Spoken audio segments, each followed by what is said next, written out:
दिनै गलमागाव हाई स्कुलनि गाज 79 बोसोरारि खुंथाय आरो बेनि दिनै गेवलां मेल जागोन किन्तु गेवलां मेल जानायनि सिगाङावनो गासैबो हारि हारिसाफोरखौ लानानै मोनसे हारिमुवारि हान्जा सुरनाय जादोंमोन आरो बे हान्जा सुरनायाव गुबुन गुबुन स्कुलनि गुबुन गुबुन हारिनि मानसिफोर बाहागो लादों आरो थारैनो आंबो सासे बे ओनसोलनि रायजो राजाफोरजों दैथायजानाय थान्दै हिसाबै बाहागो लाफानो मोननानै जोबोद गोजोननाय मोन्दों। उदालगुरिया मोनसे गोजोन थासारि हालोद गोनां बेबायदि मोनसे नोगोर आरो बे नोगोराव गुबुन गुबुन जाति जनगोष्ठीफोरनि सुबुंफोर दं बेनिखायनो बे खौसेथि आरो गोजोन थासारिखौ दिन्थिनो थाखाय दिनै बर' आदिबासि गरखा असमिया आरो गुबुन गुबुन जातिफोरनि जितु हारिमुवारि ग्रुप बिथांमोना बाहागो लादों आरो बेयो थारैनो जोंनि बे ओनसोलाव जों गुबुन गुबुन जाति गोरोबलायै जाति थाबाबो जे खौसेयै दं बे बाथ्राखौ फोरमायदों आरो जोंनो बे खौसेथिनि बारहावाखौ नांगौ मानोना जेराव खौसेथि थायो बेयावसो जौगानाय खामानि मावनो हायो। दिनै गलमागाव स्कुला उदालगुरिनि मोनसे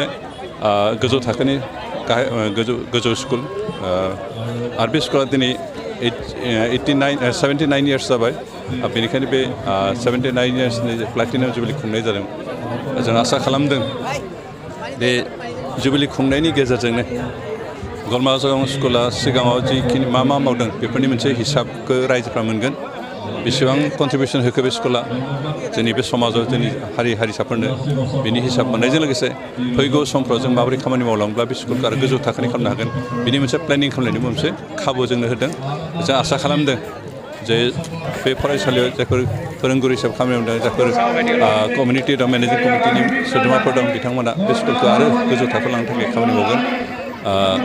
आरो जोंनि रायजो राजाफ्राबो स्कुल एडमिनिस्ट्रेसनजों लोगो जानानै बे स्कुलाव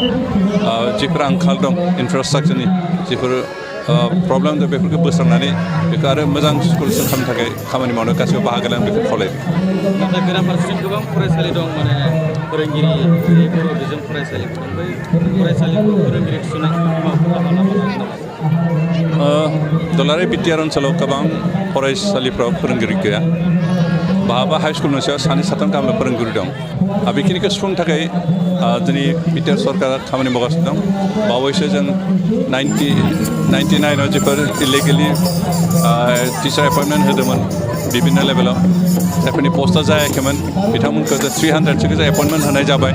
आरो बिसोरखौ दा गुबुन गुबुन जायगायाव रानना हरदों आरो गोदानै जों गोदान मावगोन फोरोंगुरु एपइन्टमेन्ट होनायनि खोथाफोरखौ जों सिन्था सरसा खालामदों आरो जों बावैनो टेट जोंनि बिटिआरनि थाखायल' टेट मोनसे एग्जाम फाथिनो हागौ आरो बिनि फाथिनायनि गेजेरजों मोनसे फोरोंगुरुफोर एपइन्टमेन्ट होनायनि बेबस्थाखौ जों सिन्था सरसा खालामदों आरो बावैनो बे जाफुंगोन होननानै आसा खालामदों मानोना जोंनि एजुकेसन डिपार्टमेन्टआ जोंनि आंखालफोरखौ फरायसालिफोर जिफोर आंखाल दं इनफ्रास्ट्राक्चार टिचिं कमिउनिटि बेफोरनि जिथु आंखाल बेखौ सुफुंनो थाखाय खामानि मावगासिनो दं।